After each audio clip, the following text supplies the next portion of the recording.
Aujourd'hui, nous allons parler du face-à-face entre l'Union européenne et la Russie. Voyons qui l'emportera. En réalité, qui dispose de plus de ressources. Lorsque l'on parle de la Russie, il est impossible de ne pas penser à son arsenal nucléaire. Le monde entier est préoccupé, car tout le monde a peur que Vladimir Poutine appuie un jour sur le bouton rouge. La crainte d'une apocalypse nucléaire pousse de nombreux pays à rester prudents et à agir avec réserve afin de ne pas provoquer la Russie. Le simple fait qu'il possède un immense arsenal de ce genre incite l'Europe à éviter les conflits et à s'abstenir de toute intervention, y compris dans la guerre en Ukraine. La guerre en Ukraine fait rage, et les pays européens préfèrent généralement adopter une attitude calme et pacifique, espérant que tout se passera bien.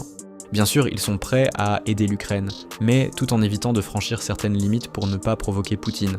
Il ne faut pas oublier que la situation nucléaire, surtout entre les mains de la Russie, rend beaucoup de pays nerveux, car les conséquences peuvent être catastrophiques. Cependant, en 2022, le 26 février, le président français Emmanuel Macron a surpris tout le monde en déclarant que la France était prête à envoyer de l'aide militaire à l'Ukraine. Cette déclaration a été totalement inattendue et a choqué beaucoup de gens, y compris le ministre de la Défense français Sébastien Lecornu. Ce dernier a immédiatement exigé des précisions de la part de Macron et craignait que de telles déclarations puissent avoir des conséquences imprévisibles. De son côté, les militaires français ont commencé à réfléchir à la manière de se préparer à une telle situation et aux menaces potentielles qui pourraient surgir. Macron a dû organiser d'urgence une réunion avec les militaires et les diplomates pour s'assurer que toutes les actions seraient soigneusement réfléchies. Il a lui-même organisé une rencontre avec les hauts responsables militaires et leur a signalé qu'il fallait se préparer à toutes les éventualités. Cependant, les forces armées françaises ont commencé à se préparer à d'éventuelles actions militaires si nécessaire.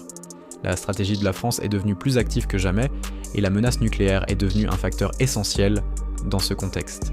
La France donc possède de l'armement nucléaire.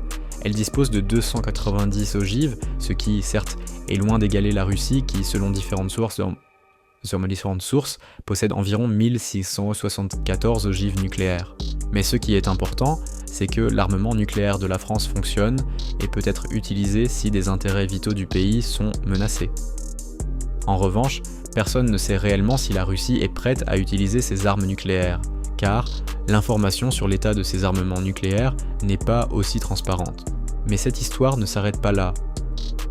En Europe, outre la France, il y a aussi le Royaume-Uni, avec ses 225 ogives nucléaires qui sont stockées sur des sous-marins. Toutefois, le Royaume-Uni n'a pas l'intention d'utiliser son arme nucléaire en premier.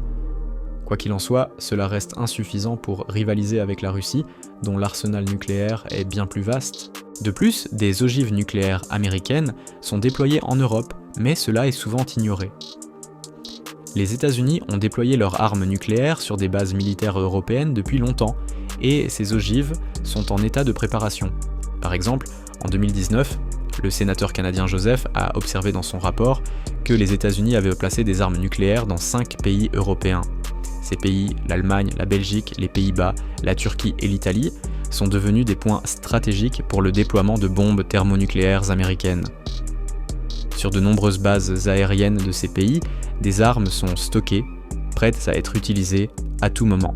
La particularité des bombes américaines B-61 est qu'elles peuvent être lancées depuis divers types d'appareils, y compris des chasseurs, des bombardiers, ainsi que des avions spécialement conçus pour cela. Ces bombes peuvent être utilisées contre les adversaires les plus puissants, et de ce point de vue, les États-Unis peuvent potentiellement frapper la Russie ou ses alliés. Le déploiement des bombes nucléaires américaines en Europe n'est pas anodin. Pendant la guerre froide, lorsque la menace d'une guerre nucléaire avec l'Union soviétique était à son apogée, les États-Unis ont déployé leurs bombes en Europe pour renforcer leur position et réduire le risque d'agression de l'URSS. Ces bombes ont subi plusieurs modernisations et aujourd'hui, les modèles en service sont de nouvelles versions capables de produire une puissance allant jusqu'à 340 kilotonnes. Ainsi, sur les bases aériennes en Allemagne, en Belgique, en Italie, aux Pays-Bas et en Turquie, les bombes américaines sont toujours prêtes à être utilisées en cas de besoin. Mais il y a un autre point à considérer. Ces dernières années, les autorités russes ont activement déployé leurs ogives nucléaires en Biélorussie, ce qui représente également une menace supplémentaire pour l'Europe. De son côté, la Pologne a annoncé son intention de rejoindre le club nucléaire afin de pouvoir se défendre contre d'éventuelles menaces venant de la Russie. Cela ajoute encore plus de tension à la situation politique en Europe. Pendant ce temps, la France, consciente de la gravité de la menace, comprend que l'autonomie stratégique pour l'Europe n'est pas un concept vide de sens. Macron, comme beaucoup d'autres dirigeants européens, considère que l'Europe doit être prête à défendre ses intérêts sans dépendre des États-Unis. Si l'Amérique n'est pas en mesure de venir en aide, l'Union européenne devra agir par ses propres moyens, et dans ce contexte, l'armement nucléaire devient un outil important de dissuasion. Poutine et Loukachenko, en renforçant leur arsenal nucléaire, créent de nouvelles menaces pour l'Europe. Beaucoup de choses dépendront de la rapidité avec laquelle les pays européens pourront réagir à ces défis. La politique en Europe devient de plus en plus agressive et déterminée, car personne ne peut garantir que la Russie ne décidera pas d'aller plus loin vers l'ouest et ne s'arrêtera pas en Ukraine. L'avenir de l'Europe est celui d'un avenir sous la dissuasion nucléaire, où chaque décision pourrait être décisive.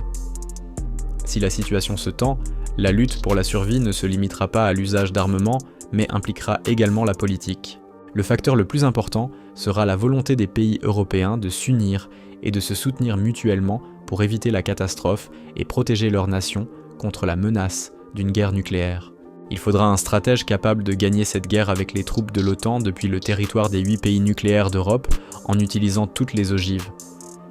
Le général de Gaulle aura un digne successeur pour continuer ses victoires. C'est tout pour aujourd'hui. Au revoir.